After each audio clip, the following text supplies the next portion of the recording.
নবী সাল্লাল্লাহু আলাইহি সাল্লাম আবু তালেবকে কালেমা পড়াবার জন্য কি পরিমাণ কাঁদছে, চেষ্টা করছে।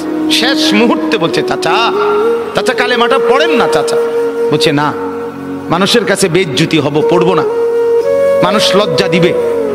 আল্লাহ নবী সাল্লাল্লাহু আলাইহি সাল্লাম বলছে, কানে কানে বলেন, আমি কাউকে শোনাবো না, আমি শুধু হাসরের মাঠে বলবো, মৃত্যু পর্যন্ত চাচা ওয়াদা দিলাম জগৎবাসীকে শোনাবো না আপনি ঈমান আনছিলেন, কানে কানে কন। আবু তালেব বলছে না, কানে কানেও বলবো। এবার নবী বলে চোখের পানি ফেলতে ফেলতে, চাচা এমনও কইতেন না তো, ঠিক আছে চাচা আমি কালেমাটা পড়ি, আপনি শুধু ঠোঁটটা নাড়েন, আপনি শুধু ঠোঁটটা নাড়বেন, আমি হাসরের দিন বলবো মাওলা আমার চাচা কালেমা পড়ছিল এজন্য ঠোঁট নাড়ছে, এর সুযোগ দেন। চাচা বলছে না না না, আমি ঠোঁটও নাড়বো না। আল্লাহ নবী তখন অঝরে কাঁদতেছিলেন আর চোখের পানি ফেলে বললেন, চাচা আপনি জাহান্নামের আগুনে জ্বলবেন, আমি সইব কেমন? আবু তালেব নাফরমান তখন কি বলছে জানেন? আন্নারু খায়রুম মিনাল আর, মুহাম্মদ মানুষের কাছে লজ্জা পাওয়ার চাইতে আগুনে জ্বলা অনেক ভালো।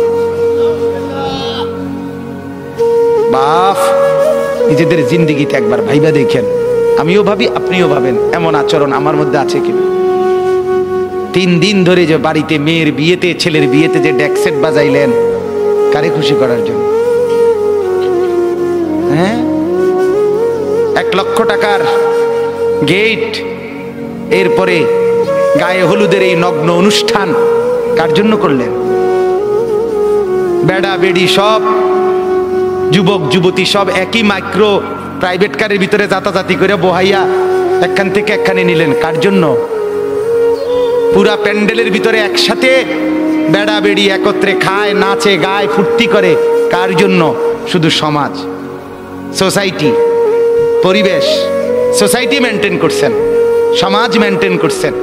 ছেলেরা চাইছে, মেয়েরা চাইছে, বাচ্চারা চাইছে, এতে হেতে চাইছে, তো মালিক তিনি কি চাইছিল? ওনার কথা মনে হয় নাই? রাসূল সাল্লাল্লাহু আলাইহি সাল্লাম তার কথা মনে হয় নাই? বলেন, কিয়ামতের দিন নবী সাল্লাল্লাহু আলাইহি ওয়াসাল্লামের কাছে কোরআনে আছে, ফাকাইফা ইদা জিনা মিন কুল্লি উম্মাতিন বিশাহিদ ওয়া জিনা বিকা আলা হাউলা'i শাহীদা। নবীকে বলছে আল্লাহ, বন্ধু আপনার উম্মতের প্রত্যেকের আমলনামা আমি আপনার হাতে দেখাবো, আপনার হাতে, আপনার সামনে পেশ করব, আপনি দেখে কথা বলবেন আমার কাছে। সুপারিশ আপনি কইরেন, মানা নাই, কিন্তু আপনি দেখে করবেন।